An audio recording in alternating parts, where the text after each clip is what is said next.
కృష్ణుడు కాత్యాయనిని వర్షిప్ చేశారు కాబట్టి కృష్ణుడు వాళ్ళ యొక్క కోరికను తీర్చాలి. మరి కోరికను ఎలా తీర్చాలి? అంతమందిని ఒకేసారి కోరికను తీర్చాలి. సో మనం చేసే కార్యాలు మన లెవెల్లో ఉంటాయి. కృష్ణుడు చేసే కార్యాలు మనకి అందని ఊహకు కూడా అందవు.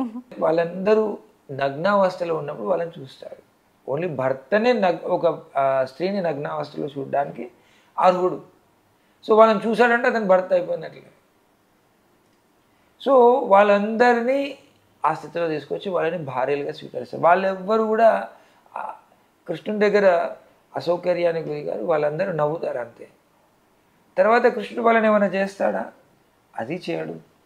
తర్వాత వాళ్ళని వదిలిపెట్టేస్తాడు. వాళ్ళకి కృష్ణునికి ఏం సంబంధం లేదు. సో కృష్ణుని యొక్క కార్యాలన్నీ కూడా దివ్యమైనవి అన్నమాట.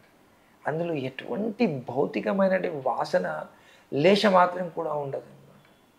భక్తులు ఇది కోరుకున్నారు అంటే భక్తులకి దాసుడు కృష్ణుడు.